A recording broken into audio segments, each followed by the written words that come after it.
लोग कहीं भी जाते हैं तो हम लोग को बोला जाता है कि जंगली है, झारखंड के है मतलब जंगली है, बोला जाता है ना। हम लोग को जंगली की तरह व्यवहार किया जाता है ना। तो आप लोग गर्व से कहिएगा कि हम लोग है जंगली, है हम लोग जंगली, क्योंकि जंगल में ही शेर का वास होता है और उसी शेर के बच्चे हैं हम लोग, तो हम लोग है जंगली। गर्व से कहिएगा हम लोग झारखंडी है और हम लोग जंगली है, हम लोग शेर, उसी शेर के बच्चे हैं हम लोग और उसी शेर दिल वाले हैं हम लोग डरते नहीं है किसी से। अपना अधिकार के लिए हम लोग अपना जान भी देने के लिए तैयार। केस होना ये श्रृंगार है, हम लोग स्वीकार करेंगे, लेकिन हम लोग लड़ने नहीं छोड़ेंगे। राजनीति गंदा चीज है, राजनीति कभी गंदा चीज नहीं है। पढ़े लिखे लोग राजनीति से हट जाते हैं, गंदे लोग घुस जाते हैं और उसको गंदा बना देते हैं। राजनीति कभी गंदा है नहीं। अगर राजनीति गंदा है तो आप अगर कपड़ा पहन रहे हैं तो इसका तय कौन करता है? राजनीतिक, जो राजनीतिक पे कुर्सी पे बैठे हुए हैं। आपके घर के आप धान कितना में बेचिएगा उसका रेट तय कौन करते हैं? जो राजनीतिक पे बैठे हुए हैं। तो फिर राजनीति गंदा कैसे हुआ? विधानसभा के अंदर और संसद भवन दिल्ली के अंदर वैसे व्यक्ति को पहुंचाना पड़ेगा जो आवाज उठाते हैं, जो आपके साथ लड़ते हैं, और जब उनका जमीन जायदाद चले जाते हैं तो याद करते हैं फिर से वही लोग झारखंड लोकतांत्रिक क्रांतिकारी मोर्चा को। अगर इसका सरकार बनेगा तो कोई माई के लाल पैदा नहीं हुआ है जो हमारे झारखंड में नजर डालेगा। रियार ऑक्तरे से सुरहाय ऑक्तरे आपे हंडी पौर जस्ती अलुपे नुया बखाय कुकुई गेपे तहे तुरवा आर बापे दिसया तो बया को लहा से वीडियो पे नेल के तबुन जहां दो बीबी महतो अबु दुमका संताल परगना रे हेजलिना आर उनी अबु आदिवासी लगी अडी मोचे भाषण दा आर से अडी मोच कथाय रोड किदा जहां दो अबु संथाल को लगी खास करते जैसे अबु जागा जमी बुन रेचु कना और टाका पैसा तबुन कमजोर कना से नोंका कमजोर पूरा कमजोर कना बुन रेगे को बकु ध्यान बुन कना नोआ को रोड किदा तो बुया को उनिया भाषण लासे दिलाबुन अंजम कागे इने कते आर हुन गालमारा। संथाल परगना के जो आपके जो वीर सपूत है, ये जो वीर है यहाँ के, जो सिद्धू कानू, चांद भैरव, फूलो झानो, इन सभी को मैं नमन करती हूँ। और हम लोगों को इन लोगों से कुछ सीखना चाहिए। सीखना क्या चाहिए कि आज ये लोग जो शहीद हुए हैं, क्यों शहीद हुए हैं? आप लोग को मालूम है कि शहीद क्यों हुए हैं? नहीं मालूम है। ये लोग शहीद हुए हैं जब यहाँ पर ईस्ट इंडिया कंपनी आया था हमारे झारखंड में, हमारे भारत में, हमारे झारखंड में, उस ईस्ट इंडिया कंपनी के खिलाफ। और जितना जमींदारों का जो लिया जाता है ना, टैक्स लिया जाता है, लगान लिया जाता है ना जमीन का, वो लगान का विरोध में इन्होंने विद्रोह किया था। ये लोग विद्रोह ऐसे नहीं किए थे, ऐसा नहीं कि जाके किसी के साथ लड़ने नहीं लगे थे। ये लोग जो जमीन का लगान लिया जा रहा था उसके खिलाफ में ये लोग विद्रोह किए थे और इन लोगों ने अपना जान गंवाया। तो क्या आज हम लोगों को वही चीज करना है कि इन लोग का जो सपना था, इन लोग का जो उद्देश्य था, उस उद्देश्य को पूरा करना है? उद्देश्य को पूरा करना है ना। अगर उद्देश्य को पूरा करना है तो हर घर से सिद्धू कानू निकलना पड़ेगा, हर घर से चांद भैरव निकलना पड़ेगा और हर घर से फूलो झानो निकलना पड़ेगा। आप लोग ये नहीं सोचिएगा कि अब सिद्धू कानू जैसे कौन बनेगा और चांद भैरव जैसे कौन बनेगा, फूलो झानो जैसे कौन बनेगा। हम लोग मेला लगाते हैं, उन लोग को माल्यार्पण करते, माला पहनाते हैं। माला पहनाना उनका सम्मान नहीं है, उनका मेला लगाना उनका सम्मान नहीं है। उन लोगों का सम्मान तब है जब उनका जो उद्देश्य को हम लोग पालन करेंगे और उसको आगे ले जाएंगे और उस उद्देश्य के साथ हम लोग चलेंगे और काम करेंगे, तब ही उनका सम्मान होगा। आज जो हमारे झारखंड के जितने भी वीर शहीद हैं, इस संथाल परगना के जितने भी शहीद हुए हैं, वो भी आज कहते होंगे, आज सोचते होंगे, हे झारखंड, हे झारखंड के मंत्रियों, हे झारखंड के माननीय मुख्यमंत्री, क्या हमने इसीलिए हमारा खून को जमीन पे रंगा दिया था लाल रंग की तरह? क्या हमने आज इसी दिन को देखने के लिए कि हमने अपना बलिदान दिया था कि बाहर के लोग आकर के हमारे झारखंड माटी के लोगों को इन लोगों पे हावी हो जाएंगे और इन लोगों को शोषित करेंगे? नहीं, उन लोग इसलिए बलिदान दिए हैं, उन लोग इसलिए लड़ाई किए थे कि हमारे जो झारखंड के आने वाला पीढ़ी है, आने वाला पीढ़ी अच्छा से रहे, सुरक्षित रहे। और यह जमीन का जो लगान लिया जाता है, इसी वजह से आज यहाँ पर लोग विस्थापित हुए हैं। विस्थापित कैसे हुए? यहाँ का जमीन लिया गया, जमीन लिया गया है ना, लेकिन फिर भी यहाँ के लोग बेरोजगार हैं, बेरोजगार है ना। जब हम लोग आए यहाँ, आप लोग का लिट्टीपड़ा विधानसभा, लिट्टीपड़ा विधानसभा जब हम लोग घुसे तो देखे यह इतना विस्थापित है, यहाँ पहाड़ों को, यह सामने दिख रहा पहाड़ को काटा गया है। ये हमारा प्राकृतिक संपदा, प्राकृतिक है ना, ये तो कोई लाके पहाड़ नहीं बनाया था, प्राकृतिक है, लेकिन इस पहाड़ को काटा गया है। यहाँ के लोगों को विस्थापित किया गया है, लेकिन यहाँ के लोगों को रोजगार नहीं दिया गया। लोग रोजगार के लिए दर दर भटक रहे हैं। और कुछ दिन पहले का पेपर में दिया हुआ था, पेपर में यही दिया हुआ था, आप लोग जानते हैं हरियाणा, हरियाणा राज्य जानते हैं ना, हरियाणा में, हरियाणा का नियम है, वहाँ है कि अगर वहाँ कोई कंपनी बैठेगा तो 75% वहाँ के लोगों को रोजगार नहीं दिया जाएगा। कुछ वकील साहब बोलते हैं कि झारखंड में भी वही नियम लागू होना चाहिए। क्या लागू होना चाहिए? लागू होना चाहिए। आप लोग कैसे हाँ बोल देते हैं? इसमें बोला गया है अगर कोई कंपनी बैठेगा तो लोकल लोगों को 75% रोजगार नहीं दिया जाएगा। क्या लागू होना चाहिए ये नियम? नहीं होना चाहिए, एकदम नहीं होना चाहिए। अगर आप लोग हाँ बोलिएगा तो फिर आप लोग नहीं मानते इन वीर शहीदों को। आज अगर ये वीर शहीद हुए हैं तो यही सबका रोग लगाने के लिए कि अगर हमारा माटी है तो हमारे यहाँ के लोगों को रोजगार मिलना चाहिए, हमारा जमीन है, यहाँ जो होगा वो हमारा होगा।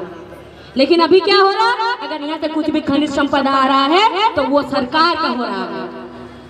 सरकार पहाड़ काट के लेके चले जा रहा है और यहाँ पर मूर्ख पे मूर्ख बनाया जा रहा है और जातिवाद पे वोट लिया जाता है और आंदोलनकारियों का नाम का इस्तेमाल करके वोट लिया जाता है। लिया जाता है ना, आंदोलनकारियों का नाम का इस्तेमाल किया जाता है। लेकिन उनका जो उद्देश्य है, उद्देश्य को कोई पालन नहीं करता है और ना उद्देश्य के बारे में कोई एक शब्द मुंह में जुबान पे अपना लाता भी है। कोई नहीं लाते हैं अपना जुबान पे उनके जो उद्देश्य थे। उनका उद्देश्य यही था कि हमारा जन जंगल जमीन को बचाना है और हर घर से हम लोगों को एक एक क्रांतिकारी पैदा करना है, एक आंदोलनकारी पैदा करना है। तभी आप लोग बचा सकते हैं इस राज्य को और आपके इस संथाल प्रांगण को। अन्यथा ये लुटेरे हैं जो बाहर से आए हुए हैं, वो लूट के चले जाएंगे। क्योंकि हमारे झारखंड के जितने भी लोग हैं, हमारे झारखंड के लोग कच्चे मिट्टी की तरह होते हैं। कच्चा मिट्टी जानते हैं ना, कच्चा मिट्टी को जो क्या बोलते हैं, कुम्हार बोलते हैं ना, जो कच्चा मिट्टी को तरस के बनाते हैं बर्तन। अगर उसको डेगची बनाएगा तो डेगची बनता है, अगर उसको दिया बनाएगा तो दिया बनता है ना कच्चा मिट्टी में। तो वही हमारे झारखंड के लोग इतने भोले भाले लोग हैं कि अगर इन्हें कोई आके, इनके सामने कोई आके अगर अपना दुख सुनाने लगेगा, अगर एक उदाहरण देकर समझा रही हूँ, अगर कोई एक करोड़पति अरबपति आदमी आएगा और झारखंड के लोग जो हम मांग के खा रहे हैं, अगर हमारे सामने आके हाथ फैलाएगा, उसके पास हम जान रहे अरबों संपत्ति है, लेकिन आके बोलेगा कि भाई हमारे बच्चे भूखे हैं, हमें दो ना थोड़ा खाने के लिए। लेकिन हमारे झारखंड के लोग इतने भोले वाले हैं, अपना पेट को भूखा रखेंगे, अपना बच्चा को भूखा रखेंगे, उनको परोस देंगे। इसीलिए अब की बार हमें देखना है कि पहले हमें अपना पेट पालना है, उसके बाद हमें दूसरों को देना है। बचेगा तो, नहीं तो नहीं। जैसे अभी नियम नीति, जैसे भैया लोग दादा लोग बोले, अभी बोले ना ये अमित दादा अभी कि यहाँ पर नियोजन नीति नहीं है, उद्योग नीति नहीं है, विस्थापन नीति नहीं है, इसीलिए आज आप लोगों को विस्थापन का दर्द झेलना पड़ रहा है। नियोजन नीति नहीं बना हुआ है झारखंड में, इसीलिए आज आप लोगों को रोजगार के लिए दर दर भटकना पड़ रहा। आप लोगों को ही नहीं, हम लोगों को भी दर दर भटकना पड़ रहा है। इसीलिए आज हम लोग यहाँ पर आए हैं और जगह जगह जा करके समझा रहे हैं। हम एक छात्र हैं, हम भी एक छात्र हैं, हम भी फॉर्म भरते हैं, कुछ भी निकलता है तो क्यों जाना पड़ रहा? क्योंकि हम लोग मजबूर हैं हमारा झारखंड का परिस्थिति को देख करके। और आप लोग जानते हैं कि अगर जिनके भी बच्चे पढ़ रहे हैं, आप लोग जान रहे हैं कि आप लोग के बच्चे पढ़ते जा रहे हैं, फॉर्म भरते जा रहे हैं, एग्जाम देते जा रहे हैं, नौकरी बाहर वाला का होते जा रहा ना बाहर वाला का। आप लोग बताइए, आप लोगों का क्षेत्र का कितना बच्चा पढ़े लिख के आया और उनका नौकरी हुआ है? नहीं हुआ है। क्या बोला जाता है कि आपके बच्चे काबिल नहीं है? क्या आपके बच्चे काबिल नहीं है? आप लोग बताइए। गांव घर के जो बच्चे होते हैं, जब बच्चे 5 वर्ष के रहते हैं, वो बच्चे को पूरे गांव के सभी लोगों का नाम याद रहता है। इतना ही नहीं, किनके घर में कितना छगरी है, किनके घर में कितना मुर्गी है, वो भी याद रहता है ना। और जो शहर के बच्चे होते हैं, उनको उनका मोहल्ला का सबका नाम याद नहीं रहता, परिवार का सबका नाम याद नहीं रहता, उसी एज का बच्चा का। तो सोचिए हमारे गांव घर के बच्चों का मेमोरी पावर, उनका दिमाग कितना तेज रहता है। और वही बच्चा जब बड़ा हो जाता है तो कमजोर क्यों बन जाता है? फिर उसी बच्चा को बोला जाता है कि आपका बच्चा का इंटरव्यू में नहीं होगा, आपका बच्चा परीक्षा में पास नहीं हुआ। अरे कैसे नहीं होगा आपका बच्चा परीक्षा में पास? कमजोर इसलिए होता है क्योंकि यहाँ पर शिक्षा का कोई व्यवस्था नहीं है। यहाँ का शिक्षा का कोई नीति नहीं बनाया हुआ है। यहाँ हमेशा बोला जाता है कि सबको शिक्षा, सबको ज्ञान, खाली दीवारों पे लिखा जाता है और चुनाव से पहले खाली माइकों में कहा जाता है और भाषण दिया जाता है। वो सिर्फ भाषण में है, लेकिन अभी शिक्षा का कोई नियम नीति नहीं है। सबको शिक्षा नहीं मिल रहा है बराबर। अगर सबको शिक्षा बराबर तब मिलेगा जिस दिन वो विधायक, संसद के बच्चे और सरकारी पदाधिकारी के बच्चे सब सरकारी स्कूल में पढ़ेंगे। आप लोग बताइए, जो सरकार का पैसा ले रहे हैं, सरकार का गाड़ी ले रहे हैं, सरकार का बंगला में रह रहे हैं, बिजली फ्री, पानी फ्री, सब चीज फ्री, क्योंकि वो सरकारी आदमी है, तो फिर उनके बच्चे सरकारी स्कूल में क्यों नहीं पढ़ रहे हैं? क्योंकि वे कभी नहीं चाहते हैं आपके बच्चे सरकारी प्राइवेट स्कूल में पढ़े और आपके बच्चे अच्छा पढ़े और शिक्षा बराबर हो, और कभी नहीं चाहते हैं कि आपका बच्चा आगे बढ़े। अगर आपके बच्चे को आगे बढ़ने देंगे, आपके बच्चे को शिक्षित बनाएंगे, तो फिर वोट कौन करेगा? झंडा लेके कौन ढोएगा उनके बच्चों के पीछे? ये बहुत समझने वाली बात है, बहुत गहराई वाली बात है। भले ये बात ऊपर ऊपर माथा में चला जाएगा, लेकिन बहुत गहराई वाली बात है ये। एक बार गहराई से सोचिएगा इस बात को। समान शिक्षा नहीं दिया जाता है हम लोगों को। और ठीक उसी प्रकार से जब महिलाएं, गर्भवती महिलाएं, जब बच्चा होता है, बच्चा जब प्रसव होता है, तो उसको अस्पताल लेके जाया जाता है। अस्पताल लेके जाया जाता है ना, अस्पताल जाते हैं ना, जाते हैं अस्पताल। अस्पताल में कोई सुविधा नहीं है। अभी हाल फिलहाल का बात बता रहे, हमारी भाभी का देहांत हुआ अस्पताल का लापरवाही के कारण। अस्पताल में क्या करता है? डॉक्टर नहीं है। अगर डॉक्टर है तो वहां कोई सुविधा नहीं है, नहीं रहता है सुविधा। शर्माने वाली बात नहीं, हकीकत बात है। अगर किसी का नॉर्मल डिलीवरी हो जाता है तो फिर अगर उसका ब्लडिंग बंद नहीं होता है तो निश्चिंत है कि वो महिला को अस्पताल में मौत होगा, क्योंकि कोई सुविधा नहीं है अस्पताल में। और जो सरकार में बैठे हुए, जो सरकारी पद में है, उनके बहू बेटियों को बड़ा बड़ा प्राइवेट अस्पताल लेके जाया जाता है। उनके बहू बेटियों को सरकारी अस्पताल क्यों नहीं लेके जाया जाता है? क्यों नहीं? ये पूछना है, ये सवाल करना है, क्यों नहीं ले जाया जाता? क्या हम गरीब के जान का इतना भी कीमत नहीं है? क्या हम गरीब लोगों का जान का कोई कीमत नहीं है? नहीं है क्या? आपके बहू बेटियों का जान का कोई कीमत नहीं है क्या? तो फिर इस बात पे हम लोग सब चुप क्यों रह जाते हैं? अभी रास्ता पे चलिएगा, जगह जगह पे रोड में टैक्स देना पड़ता है ना टैक्स। हम सब गरीब लोगों के लिए टैक्स है। किसी का गाड़ी में आगे एक नंबर प्लेट के सामने एक बोर्ड लगा रहेगा, उसके लिए टैक्स नहीं है।